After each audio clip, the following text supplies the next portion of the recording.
Welcome back to Adaptive Humans. I'm your host, Jami. Before we get started, a quick content note. We will be speaking honestly about illness, end of life, memory care, and chronic illness caregiving today. If that's a tender topic for you, please take care of yourself. Pause, skip, or come back when you're ready. Around here, we return to three anchors: how we navigate our emotions, how we adapt across differences, and how we steady ourselves when stress or triggers show up. Because that's when life gets real. Today, we go deeper into a subject that happens when you're navigating the demands of elder caregiving while navigating a career and all of the other matters in life, and everything that comes with trying to do both at once. I want to say something personal before I introduce today's guest. Caregiving has been a part of my story since I was a teenager. My mom battled multiple sclerosis for almost 20 years before she passed away at 60. I was in my early 30s. That loss shaped everything about how I understand caregiving, grief, and what it means to keep showing up in life as a leader, as a parent, and then as a human while carrying it all. There is so much I understand now in hindsight about the impact it had on me as a leader that I could not fully see at the time. More recently, I shared in season 1 that my father-in-law passed away suddenly, and our family was thrust into navigating caregiving needs for my mother-in-law, including memory care. So I don't come to this conversation as an observer. I come to it as someone who has known caregiving and loss for most of my life and who's still in it. My guest today has not just written about this, she has lived it. And she has built some of the most precise language I know for naming what that costs and what belonging to yourself, really belonging to yourself, makes possible on the other side. Ritu Bhasin is the CEO of Bhasin Consulting, a globally recognized full-service leadership and inclusion consulting firm that has worked with hundreds of world-renowned organizations since its launch in 2010. She's an award-winning speaker, best-selling author, global consultant, and world-renowned expert in leadership, talent management, DEI, and empowerment. Ritu has presented to hundreds of thousands of people globally and has personally coached thousands of leaders. Her best-selling books, The Authenticity Principle in 2017, and We've Got This in 2023, are linked in the show notes. Ritu is based in Toronto, Canada, and when she's not working, you'll find her traveling the world to eat, swim, hike, dance, and chill. She's also the proud Punjabi daughter who navigated a career while caring for her mother's long-term chronic illness and battle with Alzheimer's and leading a global organization. As we open and throughout the conversation, you'll see that Ritu and I have a tendency, because we've known each other for so long, that we can go really deep in conversation. And so we actually covered the span of all of the usual segments beyond the bio, the brave enough moment, and the just be reset by just flowing through this conversation, not always with the most distinct starts and stops. And it really felt like this beautiful, genuine conversation where she shared, I shared, and we showed up for each other. It's a genuine, heartfelt, and you might even find a few tears. So please, I hope you'll join me in welcoming Ritu to Adaptive Humans. Ritu, welcome to Adaptive Humans. I'm so glad you're here. Oh, thank you for having me. Before we get started, I thought it would be worth noting to our listeners that you and I actually do know each other. And I was looking and trying to count back, and I'm like, it's been more than a decade that we've known each other, which feels like yesterday and probably longer sometimes. But in that time, I always think about, the things that we have in common are our commitment to driving inclusive workplaces and leadership. But more importantly, as personal humans, I think about our favorite pastime of meeting up in cities where we can be in the same city or country at the same time and have a yummy dinner, and usually ends up in some really deep conversation about some particular thing that's going on in one or both of our lives. Would you agree? Yeah, oh, yes. In fact, I was going to say a consistent theme in us getting together is yummy food and then like soul defining, warming conversation. So I look forward to continuing that today. Thank you. I completely echo that. It was well said. So I'm so grateful that you're really open to not only in person when it's just the two of us in a dimly lit restaurant with good food, but here on a podcast for listeners around the world, hopefully, to talk about caregiving and culture and the idea of belonging to yourself first, which when you put all those things together can sometimes be hard, right?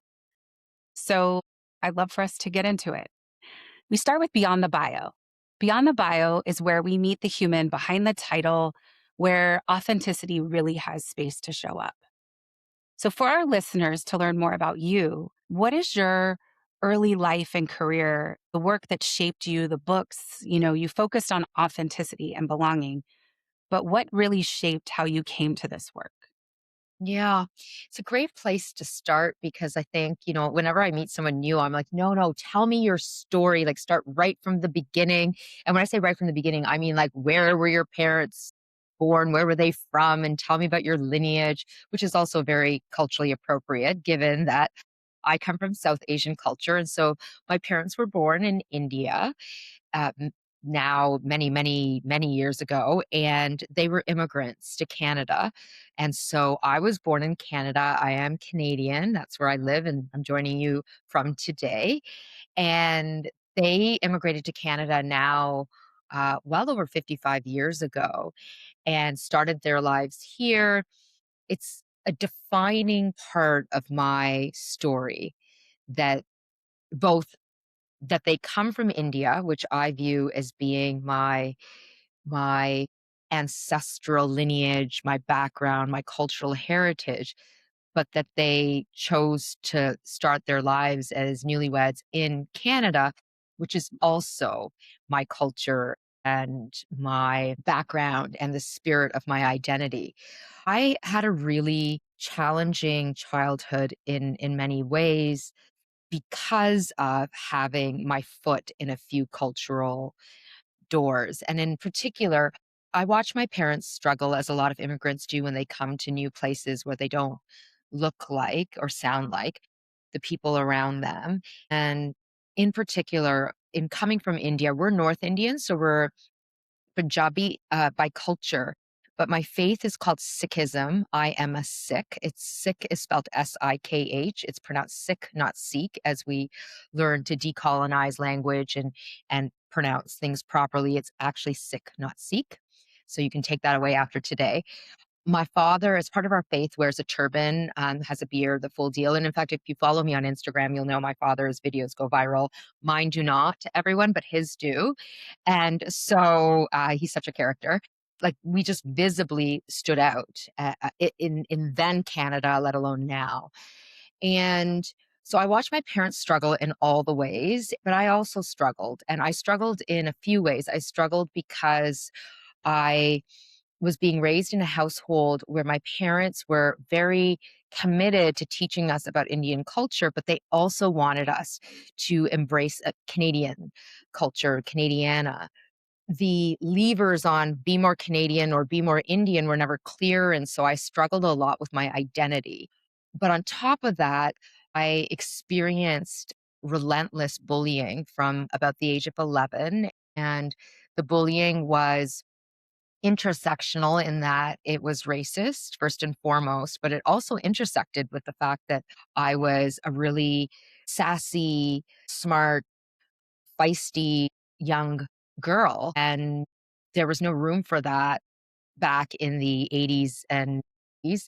If we think there's no room for it now, it was way worse then. And then I would say that the bullying was also classist or elitist because my parents essentially moved us from like an inner city, very multicultural working class neighborhood, very diverse, lots of immigrants, to a far more affluent neighborhood outside in the suburbs of Toronto.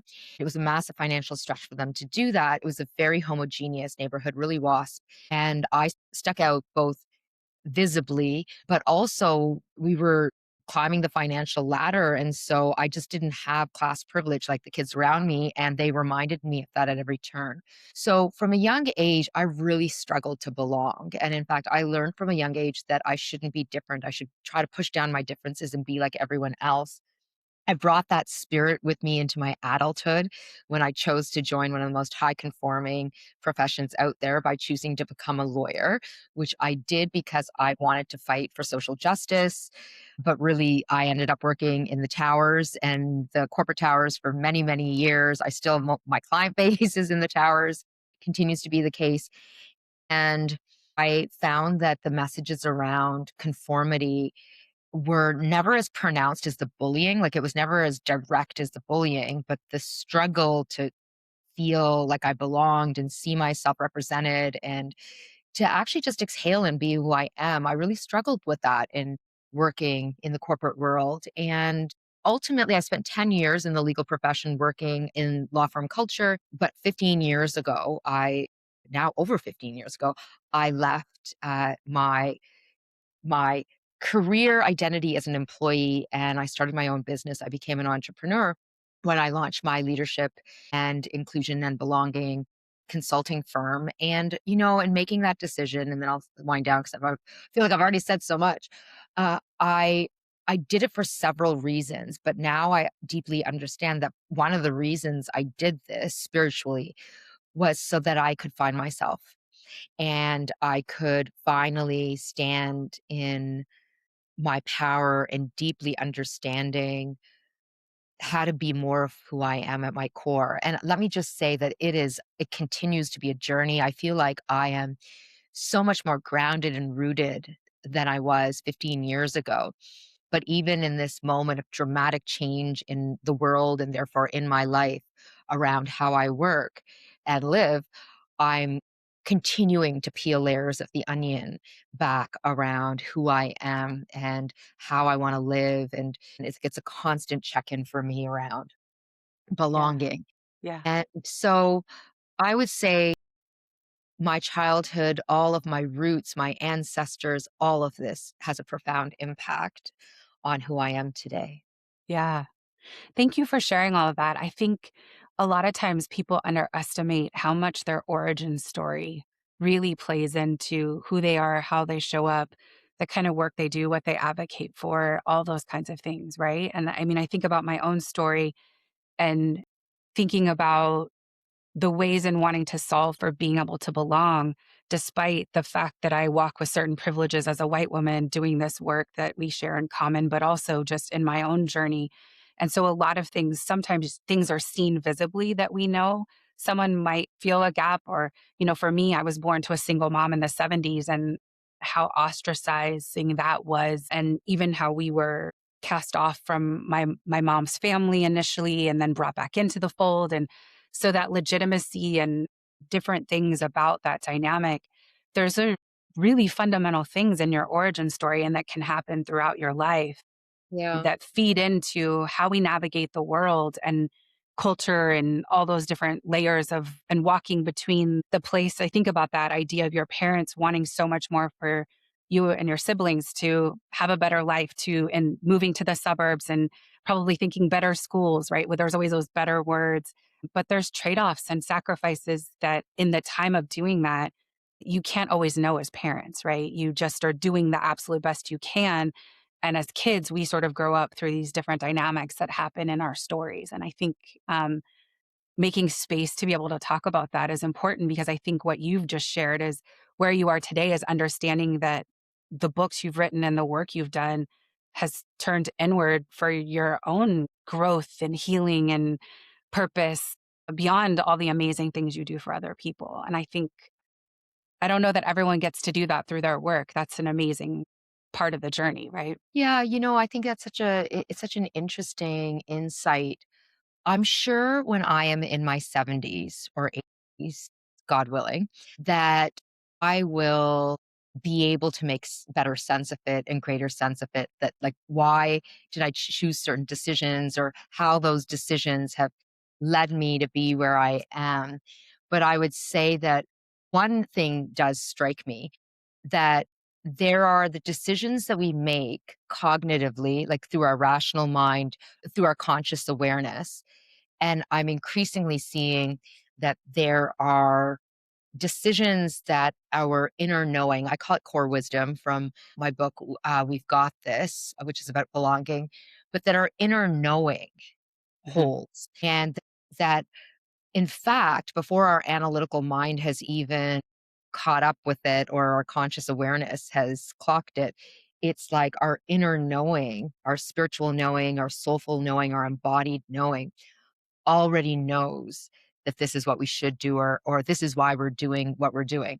I think about, for example, in writing both my books, the first book, The Authenticity Principle, I wrote because on the surface, because I thought at the time workplaces needed more direction and guidance on how to actually work, live, and lead with this spirit of authenticity, authentic leadership. Also, on a personal note, personal professional note was like, I've been a speaker for years, but I don't have a book. All the other speakers have books. I should get it. I should write a book.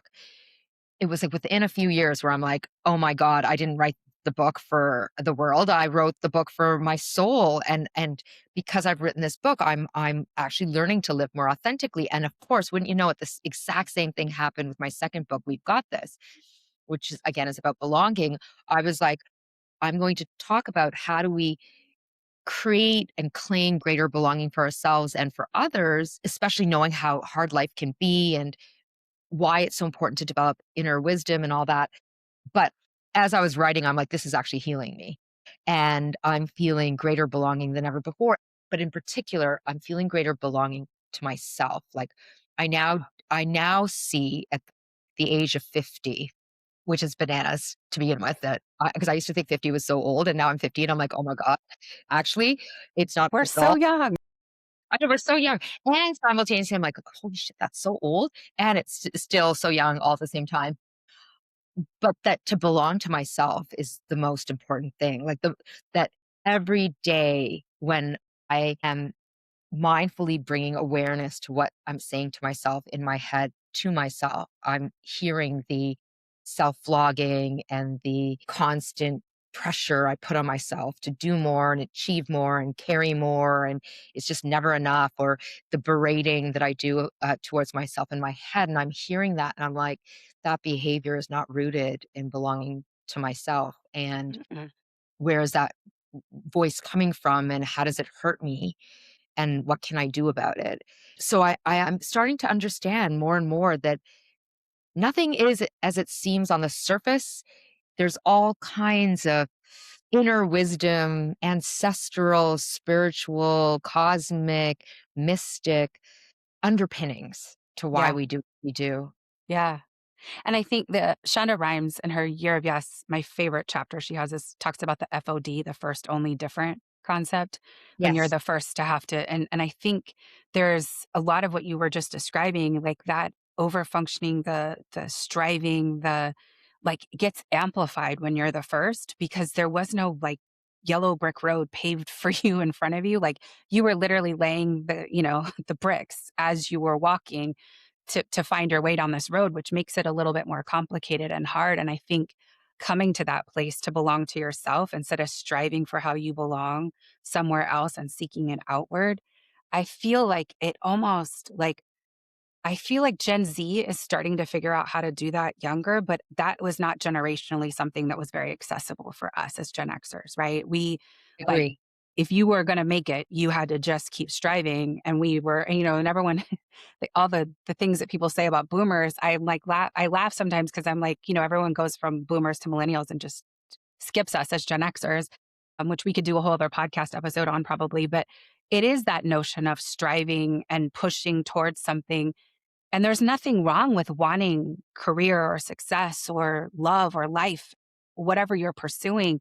But when you're doing it outwardly and not at peace inwardly, sometimes you don't even know you're not at peace until the reckoning kind of happens. And I think as we progress in the episode, I think we'll talk a little bit more about how that happens. But I think that belonging to yourself, and I do think there's an element as we segue into talking about caregiving and loss, reckoning with those things can both send you into overdrive and things.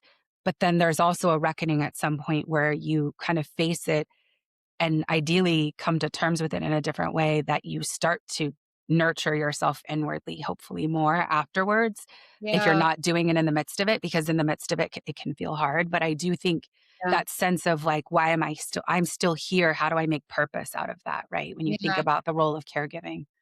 yeah. I love that you use the word reckoning because I would say that word resonates with me, but also I used a word recently on social media, on LinkedIn, Instagram, that reminds me of the experience of having a reckoning, which is a life quake. Hmm. And I had a life quake moment now 2 years ago when my mother passed away and she transitioned from physical body. And I didn't know that it would be a life reckoning moment. I didn't anticipate that it would be a life quake, but it was. And there was my caregiving journey beforehand, and then she passed. And then the chapter that started afterwards has literally changed my life.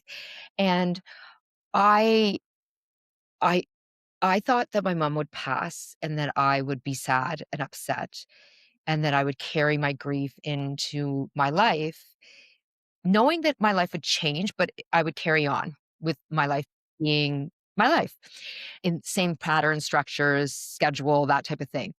I didn't anticipate that actually what would happen is a life quake and everything would change. Like my life is so different than it was 2 years ago. I am so different than who I was 2 years ago. So I love that you said reckoning because yes, the reckoning happened that has enabled me to belong more to myself than ever before. And by the way, 2 years ago was just after my second book on belonging came out. And I was already experiencing this greater sense of, wow, I'm literally swimming in a land of talking about belonging nonstop, which for me constantly causes me to self reflect and Mm, to be with my experience with something. And I didn't anticipate that the life quake and my journey to belong would be like phew, so connected. yeah. I'm curious, how did you navigate growing your business and what you do as a global leader while simultaneously your mom's caregiving needs started to increase? Could you talk a little bit about that? Yeah, and let me give a little bit of background because I Yeah. know you know a lot about my caregiving journey, but others may not. I talk a lot about it, and we've got this. But as I was caregiving, I was writing the book, and so just by way of background, my mother, right around my age now, or just a few years older, in her early 50s, was diagnosed with severe rheumatoid arthritis, which is an autoimmune disease. And so my caregiving journey began in my 20s. And I didn't know at that moment that I was stepping into a caregiving role or function. I don't think any of us did in my family, other than my dad. I guess my dad knew. But I'm the eldest in a Punjabi household, which makes me the 3rd parent, but very much I stepped into that role as a caregiver. Like, I was a caregiver for my mom for over 20 years, essentially, and it first started with the rheumatoid arthritis, and the rheumatoid arthritis as an autoimmune disease created all kinds of other complications, so there was just always something that my mom was struggling with as it relates to her physical health, her mental health, spiritual health, all of it. Mhm. And she was a really sassy, vibrant, feisty. I'm a lot like her in many, many ways, which is a beautiful thing. And it makes me really emotional because so many times as I'm speaking or I'm laughing or I'm just doing whatever I'm doing, I'm like, I literally feel my mother's energy coming out of me because we're very, very alike in our mannerisms. So one day, essentially, she couldn't get out of bed and she couldn't get out of bed for almost a year because of the rheumatoid. And that's when her journey started. She became disabled in her early 50s, did not return back to work. She was a teacher from a very young age, like in my 20s. I constantly worried about getting a phone call that she had passed or she had transitioned. So the fear of her passing, her mortality was just always with me over time. And she did her best to live a good, healthy life as much as possible while living with a severe autoimmune Mhm. disease. And we did our best to fill her life with joy and make her life be as painless as possible as she navigated the rheumatoid. And then she was diagnosed with Alzheimer's, which was in her early 70s. Alzheimer's, as you may know, is also an autoimmune disease. It is a terminal autoimmune mental illness, and it is the only terminal form of dementia. It is as severe and as ugly and as horrible as we hear about it being, and then to live through caregiving for someone you love deeply who is living with Alzheimer's is extremely challenging because over time they change and they change and they change. And while they are with you in physical body, their essence and their spirit is still there. They're just different and they're changing. And so there's a lot of grief that we experience as caregivers when it comes to Alzheimer's while your beloved is still with you. And in fact, I didn't know this then, I now know, or along the journey while she was still alive, I found out through like attending caregiver support groups and reading and all that. And my sister, who is a massive resource, she's in the healthcare area. And so she knows a lot. And it really was a pillar of support for her family.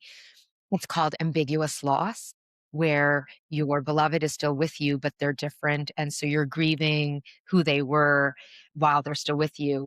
And so her Alzheimer's moved from early stages of Alzheimer's to the mid stages into the severe stages, like the bad and the ugly stages of Alzheimer's through the pandemic. And so actually the pandemic would have been the catalyst event that amplified or caused more changes and shifts, probably because of the disruption in her routine Yeah. and less social interaction. And to say that the pandemic years or the 3, 4 years of the pandemic from 2020 to 2024 when she passed in February, those 4 years were the hardest years of my life. I was navigating as a business owner, having to constantly pivot, shift as it relates to the business and caring for my employees and my clients and all that, trying to earn income. George Floyd was murdered in May of 2020. And as someone who is really passionate about anti racism, I felt very spiritually attached to being an advocate at the time while I was caregiving. And we, at some point, made the very difficult decision as an Indian family to transition my mom from living with my father with private support caregivers coming in, like PSWs, personal support work coming in. It still wasn't enough to moving her into a nursing home, which culturally is not what we do in my culture. Like Mhm. that's not jam, that's not what we do, but we had to, and that was extremely challenging. But because we moved her into a care home and culturally didn't feel right, we made a commitment as family members that we would make sure that she was rarely alone except for after, like, in the evening. So, like, for 7, 8 PM onwards, 6, 7, 8 onwards, she would be alone for the evening through the night, but in the morning, someone would be with her. And so financially, it meant us pooling resources to hire a personal support worker who went in almost every day on the days that our beautiful addition to our family who navigated this journey with us. Yeah. Makes me emotional because I love her. Her name is Thessa. I love Thessa so much. On days Thessa didn't go in, which was like once or twice a week, one of us would go in. So I think like maybe 5 times over 2 years ish, my mom was ever alone. Like I said, didn't have someone come in to spend time with her. That was the only way we could do it. Culturally, it felt okay to do. But along that journey was transitioned her into palliative care. We thought that she would pass, but she was in palliative for 2 years, and during that palliative period, I was running the business, working in the post George Floyd, murder era of, like, working 80 hours a week, sometimes 100 hours a week, trying to navigate and going to see my mom, which is an hour drive one way and an hour drive back twice a week. And then on top of that, I wrote my second book. And to say, like, even as I say this now, I'm like, "What was I doing? Like, what was I even thinking? Yeah. How did I pull that off? How did I manage that? I do not know. I don't understand."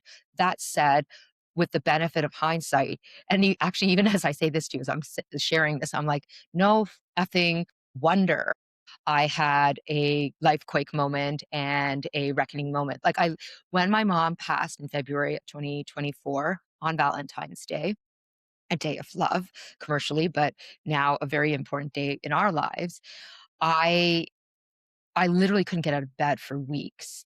And it was the first time in my entire adulthood of working for almost 25 years, 60, 80, 100-hour weeks, because I used to be a lawyer and then I worked on in the towers and then I started my business and then worked with all the clients in the towers. For the first time, I gave myself empathy and permission to not work and not do anything but Yeah. grieve. And so I threw myself into the grieving journey because what I realized is, and this goes back to your question, and this is probably the longest answer I've ever given to a question, that I now understand my nervous system was in a form of freeze, that I was almost robotic in trying to manage everything that was Mhm. happening in my life. And I didn't have bandwidth or space to Yeah. actually unravel and let go because her care became the central. Her care and keeping my business running were the two pillars. And it wasn't until she transitioned that I could finally let go of it all, including running the business and just being like, now I'm going to come undone. And I did come undone. I came fully undone. Yeah. Thank you for sharing all of that. It's gonna help more people than you know, to be honest, but I also, like, I hold that with you, and I realize for as long as we've known each other, there's pieces of the story that I knew, but not all of it in the ways, and it's so interesting the parallels and connections between things that I see in both of us, where for me, my mom, was diagnosed with MS when I was a teenager, and so when you talked about being afraid of that call and Yeah. living constantly in fear. And my mom was hell-bent that I would not stop my life for her. Going off to college, going off to grad school, I would come home and then figure out another pivot and move to some other part of the country. And every time she was like, saying goodbye is so hard, but she was hell-bent to give me wings. I always thought, what a gift she gave me because my mom passed. I was only 32 and she was 60. So I was caregiving through teens, college, early marriage, family, like all these things. And then when her care became acute and other things and flying back and forth between halfway between the country and California where she was. But I just know that overdrive. And it was interesting when she passed, I was still young. My brain, I learned this after, like in my early 30s, your brain is still finishing forming, right? So it was working with a therapist that I didn't initially like seek out grief therapy because I was like, I think I came home, I remember coming home, and I remember I had been away from work. I got on a plane a week after my mom died and flew to another city, and for the remainder of that fall, every other week, I was in a different country handling things for work, and I would break down in between, but I would show up and, like, just keep showing up, and all of this muscle memory, like, taught me how to keep going, and it was that survival that I didn't learn to turn off until the reckoning I had, 5, 6 almost 6 years ago now, where I started to realize I had been in chronic burnout for Yeah. a significant period of time, but just kept going because everyone needed me and I didn't know how to turn it off. I physically and emotionally and my mind, body, my nervous system, my connection didn't know. So if someone at work asked me for one more thing, I said yes. If my kids, my family, my whoever around me needed one more thing, I was going to show up. And it is can be really difficult, I think, especially if your caregiving story with a family member has a longevity and legs before it turns to something more terminal, right? But when you're living in that fear, your nervous system is getting dysregulated. And if you don't understand how your nervous system works, which I didn't at that time, and I think there's a lot more information accessible now around your brain and your body and the connection and mindfulness and all these things. But I do think it can show up in different ways until your body and mind like just can't anymore. I feel like us having this conversation, I hope some of what we share, both of us, helps Yeah, someone else that maybe doesn't have to wait till that breaking point. But if yeah. you do, also, there's no judgment that it took to the breaking point because that's life sometimes, right? Yeah, and it's so interesting because while I was caregiving, like, there was a 2-year period, like, from 2022 to 2024, where once my mom moved into palliative, which was, early 2022, where but even prior to that, 2021. Anyhow, the 3 years, 3, 4 years of the pandemic when all of this was happening, I thought I was a really well-resourced person, and I was doing all the things, like, so I have studied trauma. I have a very good understanding of how the nervous system works. I Yeah. knew it before the pandemic, Yeah. how the nervous system works. And so I wasn't confused. Like, I knew, I'm like, Are you in freeze? Are you feeling freezy?" And I'm like, "No, because I'm crying and I can access my emotions and feelings." But I think on a macro level, my system was in freeze, Hmm. and I was having moments of being connected and being embodied, but global high activation is what we would call it in the trauma world that I have studied. I I was doing therapy, and I was spending time with beloveds and friends, and I was working out the best I could. And so I was doing things here and there, which I think gave me the illusion of I'm doing my best to care for myself. That said, I was constantly stressed. I was like Hmm. one thread away from unraveling any given moment. But even when the thread was being pulled, I'm like, I can't. I still got to keep it together because we need to take care of, we have to contact the home for this. And then we got to deal with this with the Ministry of Health. And then we got to deal with this with making sure that someone goes to see her for the weekend because thus I can't go in. And then the business this. And then I'm trying to be a good spouse and a good friend and a daughter. And then supporting my dad and like being a bit strong for my dad and just and so I think I, I did the best I could, and actually my best was really good. And even in the moment, I would just constantly say to myself, "I'm doing my best. I'm doing my best," and your best is really good. And so I I did what I had to do for those 2 years, 3 years, for the 25 years of caregiving. I did the best I could, and my best was really good. And I honored my mother in all of the ways that a Punjabi daughter would and should, and it felt right to do. I think what I got though once she passed, and when I say I got this not only because she physically transitioned, but also I feel like spiritually her transitioning, she said to my soul, "It's your turn now. Now I get to take care of you." And I think that what I have been experiencing for the last few years, oh, I see you getting emotional too, is um, I feel like she's spiritually caring for me now. Because what did ultimately happen, and people had told me this would happen, because I didn't have my mother passed away before a lot of my friends' parents did. You're one of the few exceptions. Yeah. And but what my few friends had told me, and I had read this online because I tried my best to plug into things more once I knew the end was her transition was coming to at a physical body or her passing, is that as a caregiver, when the person actually transitions, like you feel lighter, and you feel Hmm. lighter literally because you're no longer having to watch them be in pain and struggle. And that was probably one of the hardest things for me, watching her change and knowing that her essence and spirit, which was so vibrant and dynamic and just magnanimous, would not want to be in this state. That I like praying for mercy, like being like, okay, this is enough. Like, let's pull her out of this struggle because this is just not, it's so hard to watch. And I know her soul would not want this. So there's a lightness that comes with that. There is a massive lightness that comes with not having the cloud of how is she today? How is she today? Is she okay? Is today going to be the day that I get the call? Is it going to be today? Is it tomorrow? Like, there's a lightness that comes with that because that's released into the world. There's literally a time lightness, because then that suddenly I had way more time and bandwidth to do other things and care for myself and just literally to turn to myself.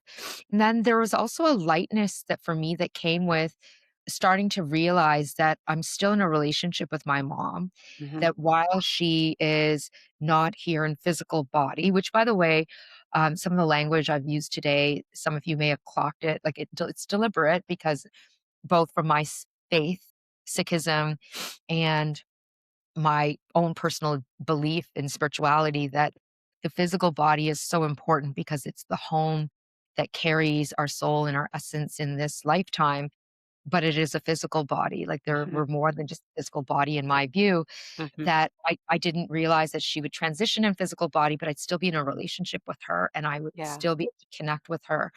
I didn't anticipate that. Like I had heard people would say that I feel my mom's energy or I feel my Mhm. friend's energy or whatever, and I was like, that sounds lovely. I don't know what you mean, but I have no idea what you mean. Rock on. Yeah. Sounds nice. But now I'm living it, and Yeah. there's a risk that comes with that too, that it's like, she's still here. She's like, literally, when I hear myself laugh sometimes, or 2 months after she passed, I think this was a gift that she brought into my life. We had a beautiful, adorable fur baby join us. Mhm. His name is Bunsey Bhasin. He's an 8-pound toy poodle, and if you're like, "Is he cute?" You should check out my Instagram page. He's the He's cutest. very cute. He's so cute, he's the cutest, and all the time when I'm with him, I giggle and I laugh and I feel my Mhm. mom, and I wonder to myself, "Is this what she was like with me when I was little?" The lightness that comes with the the transition is, well, it changed my life because it gave me an opportunity for the first time ever to finally let go of the responsibility I felt to caregive for her and to finally actually take care of myself, Yeah. put all of my attention onto myself. And then you use the word burnout, and which I'm grateful for because one of the very first things that happened to me in my life quake moment after my mom transitioned is that I finally admitted to myself and then started saying to the world that I have clinical burnout. Yeah. Um, I had never talked about it before. I knew I had burnout. I had it during the pandemic. We teach about burnout at my leadership firm. And I remember as my sister was teaching about it, I was like, I have that, but I can't admit it because if I admit it, I'm going to have to stop working and I can't stop working. And there's too much shit Mhm. going on. I have to keep going. But now I'm like, no, I have burnout. And it is extremely challenging to heal when you are still working, which I am, although significantly less now for many reasons, including wanting to heal the burnout. But what I realized is caregiving can and does cause or feed into Yeah. burnout. Yes. And it did for me. Yeah. Absolutely. I think about, the irony is this conversation was supposed to happen in October for us. You were scheduled Yeah. to have this conversation about caregiving. In my mind, wrapped around a totally different thing. Well, similar conversation, but it's interesting the anchoring. My father in law happened to pass the weekend, the Saturday before we were scheduled to have this. And it was interesting because if I anchor back to losing my mom and the journey but the final reckoning of understanding burnout and really doing work to heal put me in a different position when he died suddenly and we were very quickly going to have to get to Panama, navigating being in another country, realizing how much my mother-in-law's needs had accelerated and my father-in-law was trying to do it all despite us trying to help him and the things of being across countries between family. But what was interesting, I was thinking about as you were talking, that spiritual, like people being with you. I had been training for a 10K walking. Let's just be honest. I wasn't running because my joints don't do that anymore. But I trained for this 10K really in preparation for a 10K I was supposed to do in the new year. And it was a local race and I had signed up. And so it was the morning after my father in law had passed. I basically was like, I really think I should still do this. And my husband, of course, was super supportive. Youngest daughter was like, we're going to come out and cheer you on. And so I went out and did this race. And what was so interesting, and I just have to share this because I feel like you'll appreciate it, but I hope listeners will. when I was out on the race course, I was literally the slowest walker because most people were running the race. I came in as the last K finisher of the race. There was half marathoners finishing before me, but I was on this route running my own race or literally walking my own race where I just felt this sense and this presence. And over the last 5 years, I have lost significant elders in my life, people who served as surrogate mothers, surrogate fathers to me, all of these things culminating with my father in law the day before, who I was very, very close with and still like just miss him terribly. But it was on this route and my husband and daughter were very sweet and they would pop up on different parts of the route to cheer me on, whatever. But I got to this part, Ritu, where there was a tunnel. And as I was walking through the tunnel, it's like I could feel the spirit of this league of extraordinary elders. And I just could feel them assembled. Ooh, And I I got was in this tunnel by myself and it was like really echoey. And I just started thank you, like literally hollering out, thank you. Because in the core of my being, all I kept thinking was, I'm here because every single one of you have poured into me. Like my Saturday mornings were chats with my father in law. That was our way of being connected. It was our weekly time. And, you know, he passed on a Saturday morning and all these things 24 hours later. But it was just this beautiful experience of feeling like I was carrying all of them, not in a way that felt heavy like when they were ill or sick, but in this light, spirited way of, you all helped me become who I am today. And did the work to choose to heal. And I can feel that connection in a deeper way that I don't think I got to connect with in the same way when the burnout was just, when you're fried and wired, like you're just, it's hard to really connect with that spiritually. And it was such a beautiful thing when I crossed the finish line because I felt like I was just carrying everything with me, you know? It was really powerful. So I just wanted to share that because I feel like there's these moments of connection that I absolutely agree that people, they stay with us. But I do think that that access to that connection, it does help when we are finding space to allow ourselves to thrive in different ways. We're able to kind of see and feel the connection, I feel like, in ways that feel uplifting and light, that doesn't necessarily feel as heavy as sometimes the grief can feel heavy and yeah, weighted. Like it can feel light. And I think no one talks about grief as heavy. Grief, there are moments, those little moments of connection that just feel so invigorating and light and beautiful, even if they include tears and release in that way, that can be really nice. yeah. Like, one of the things I would say for people tuning in, that if you're on your own journey with grief or caregiving Yeah. and you're wondering what might be helpful, or what did we do that was helpful? Like, if someone were to say to me, Ritu, what did you do that was helpful after, in the context of caregiving for your mom, but and also after her passing, I would say to you, I did not run away from the grief. Like, I rolled around in the grief. I continue to roll around the grief. I sit in the grief. When I let the grief out of my physical body, like, I literally, blood curdling, howling, wailing cry comes out of me, and I can tell that I am releasing the pain I hold based on my grief in this lived life for my mom, everything else, but also the grief I carry of my ancestors and the world, Yeah. the interconnectedness. And what's beautiful about letting it out and being with the grief and, like, fully experiencing it in all the ways is that we do release it, and as we do, it creates capacity for more of that lightness that you're talking about Yeah. and that I am feeling increasingly. And I remember right around the time my mom passed, it was just after, as it happens, I came across a video of Tyler Perry talking to Oprah about grief, and he said, "Grief will wait for you."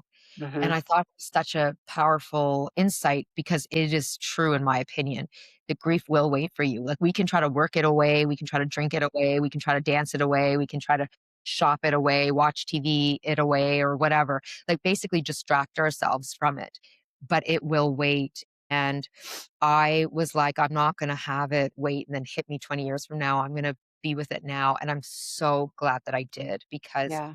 I don't think that I would be having the full extent of this incredible experience with greater lightness and spirituality and the cosmic mystic world and greater belonging to myself and being Yeah. more embodied, uh, had I not been with the grief. And so for me, grief, caregiving, elder care has been such a teacher, such a humbling teacher.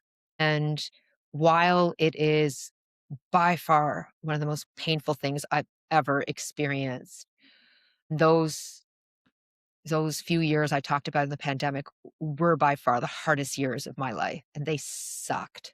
I am better for it. Yeah. Yeah.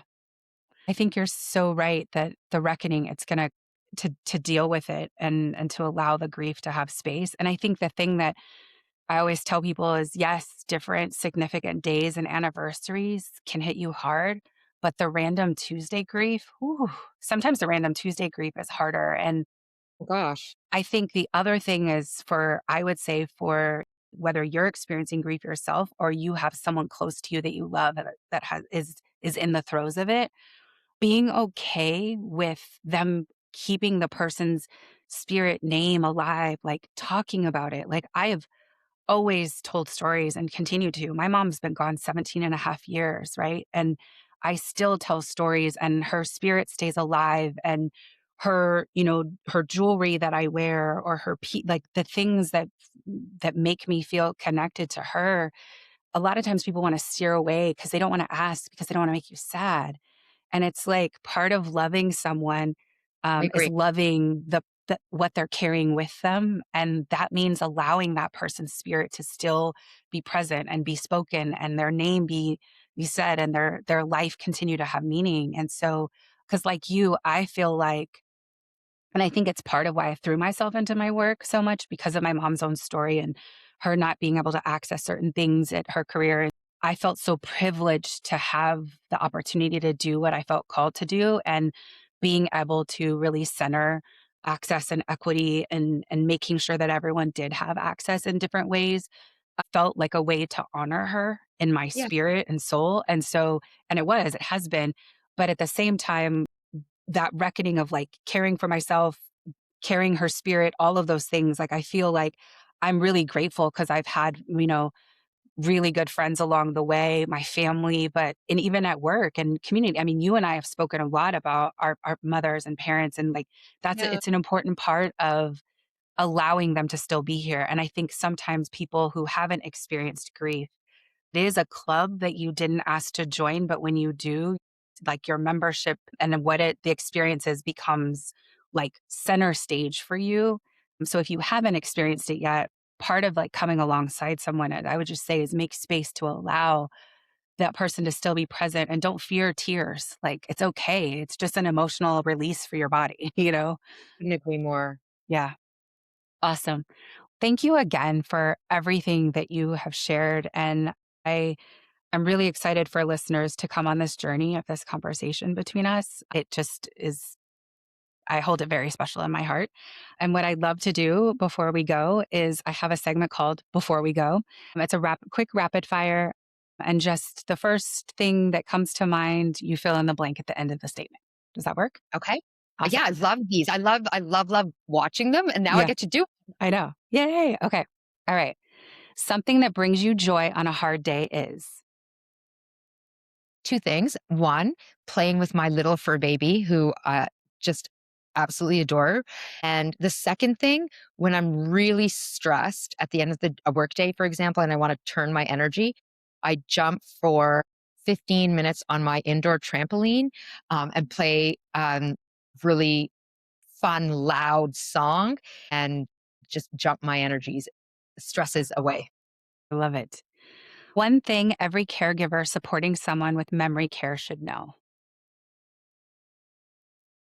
In my humble opinion, in my view, their essence, their spirit, their soul is still there.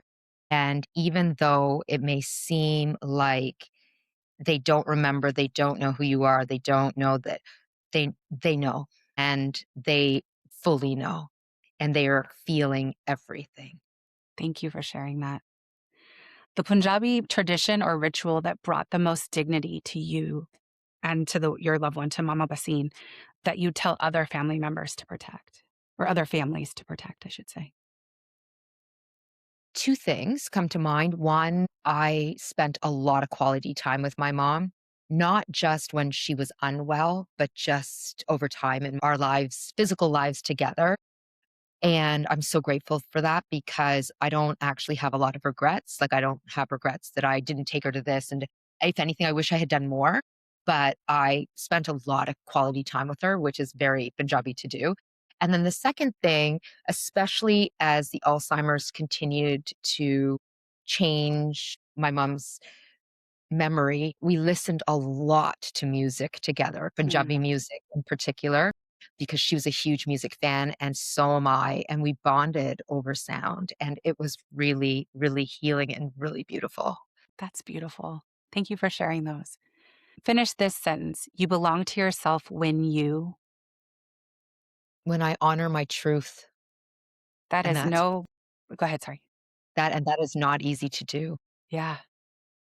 But when we honor our truth, that's when we actually embody belonging with Mm. ourselves in the fullest essence. That is no better way to end the episode than right there. And Ritu, I just can't. Thank you. Thank you for. I know we would have had this conversation privately, but to share it publicly and to show up with each other and with empathy and love and care. And I shared this with you in advance, but as this episode airs, it marks my mother's 78th birthday.